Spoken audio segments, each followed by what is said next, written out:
Hello everyone. তো দেখো এদিকে গাজর আর ক্যাপসিকাম কেটে রেখেছি, আর এদিকে ঘরের চালটা মানে যেই চালের আমরা ভাত খাই সেই চালটা ভিজিয়ে রেখেছি। আর এদিকে দেখো হাঁড়িতে জল বসিয়ে দিয়েছি, আর গোটা গোলমরিচ মানে গরম মশলা আর তেজপাতা দিয়ে দিয়েছি, লবণ দিয়েছি, আর দিয়ে চালটা ভালো করে ধুয়ে দিয়ে দিলাম। আর একটু হয়ে গেলেই ভাতটা নামিয়ে দেবো, যেহেতু এটা ফ্রাইড রাইস করবো বাড়ির চাল দিয়ে। তো সবসময় যে কিনে খেতে হবে তার কোনো মানে নেই। তো দেখো এই মশলাটা বানিয়ে নিলাম, আদা, টমেটো আর কাঁচা লঙ্কার পেস্ট। আর আলুর দম করবো, যেহেতু কাশ্মীরি আলুর দম, আলুটা হালকা সেদ্ধ করে নিয়েছিলাম, ভালো করে এখন ভেজে নেব। আর ভাতটা হয়ে গেছে, ওইদিকে উপর দিয়ে দেবো।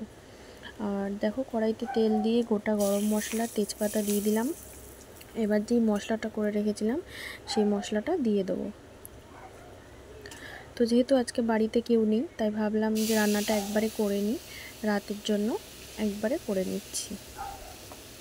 আজকে সকালবেলায় আমি রান্না করতে পারিনি, তাই কেউ টিফিন নিয়ে যায়নি, আমি আর ছেলে এখন খাবো যেহেতু দুপুরবেলা, তাই রান্নাটা করছি আর একবারে রাতের জন্য করে রেখে দিলাম। তো দেখো মশলাটা দেওয়ার পরে এখানে বাটিতে অল্প একটু জল নিয়ে নিয়েছি, পরিমাণ মতো হলুদ গুঁড়ো, পরিমাণ মতো লঙ্কা গুঁড়ো আর জিরে গুঁড়ো দিয়ে ভালো করে চামচ দিয়ে গুলে নেব।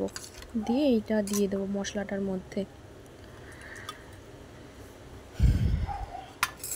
ভালো করে নেড়ে চেড়ে এবার পোস্তটা বাটবো, যেহেতু শিলনোড়াটা ভালো করে ধুয়ে নিয়েছি।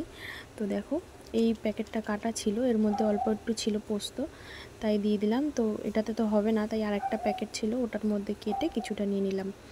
এবার কাজু বাদাম নেই বাড়িতে, সবসময় তো সব কিছু থাকে না, শেষ হয়ে গেছে। কিশমিশ ছিল, তাই কটা কিশমিশ ধুয়ে একসাথে বেটে নিয়েছি এই যে। তো এই মশলাটাও ওর মধ্যে দিয়ে দেবো, যেহেতু মশলাটা অনেকক্ষণ কষিয়েছি আগে, ওই মশলাটার গন্ধ কেটে গেছে। আর পোস্ত দিয়েছি যেহেতু, এটাতে বেশি কষানো লাগে না। এবার হালকা একটু নেড়ে চেড়ে যেই তেল ছেড়ে দেবে তখন আলুটা দিয়ে দিতে হবে। তো অনেকে টক দই ইউজ করে কাশ্মীরি আলুর দমে, তো আমি দিই না, কাজু বাদামটা দিই, বাট নেই তাই দিলাম না। আর টক দই আমি দিই না খুব একটা সহসা, দিলেও চলে না দিলেও চলে। তো না দিয়েও দেখবে খুব খারাপ লাগে না আমার মতে যা মনে হয়। আমি তো প্রায় সময় এটা এরমভাবেই বানাই, তো খেতে দারুণ লাগে। তো দেখো ভালো করে নেড়ে চেড়ে আবার জল দিয়ে দেবো। এই দেখো হালকা জল দিয়েছি, বেশি দিইনি। তার মধ্যে একটু হালকা চিনি দিয়ে দিলাম অল্প করে, যাতে মেজারমেন্টটা ভালো থাকে ঠিকঠাক। আলু মানে কাশ্মীরি আলুর দমে খুব একটা ঝাল হয় না। তো যাই হোক দেখো আলুর দমটা কমপ্লিট হয়ে গেছে, আর কাসুরি মেথি ছিল অল্প একটু উপর দিয়ে ছড়িয়ে দিলাম। তো আলুর দম রেডি।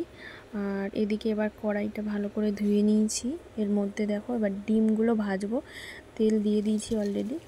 তো দুটো ডিম গোলমরিচের গুঁড়ো হালকা একটু লবণ দিয়ে ভালো করে ভেজে নেবো, ছোটো ভুজিয়া টাইপের করে। তো চিংড়ি মাছও রয়েছে ফ্রিজে, তাই ভাবছিলাম একটু চিংড়ি মাছও দেবো, মিক্সড ফ্রাইড রাইসে ভালো লাগে। তো যেহেতু অনেকটা লেট হয়ে গেছে, তাই আর বের করলাম না, কারণ যেহেতু বরফের মানে ডিপে রয়েছে, তো বরফ হয়ে গেছে পুরো, একদম সময় লাগবে। তো দেখো এদিকে ঘি দিয়ে আমি সবজিগুলো ভেজে নিচ্ছি, ক্যাপসিকাম আর গাজর।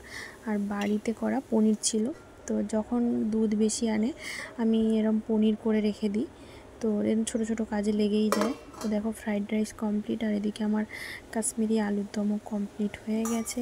তো কেমন লাগছে তোমরা অবশ্যই জানিও, আর খেতে হলে তো আমাদের বাড়ি আসতে হবে। তো দুপুরে দেখো লাঞ্চ রেডি। তো চলো আমি আর ছেলে এখন খেয়ে নিই, তারপরে কথা। কেমন হয়েছে খেতে? টেস্টি। সত্যি তো? কিরম টেস্টি? হাত দিয়ে দেখা।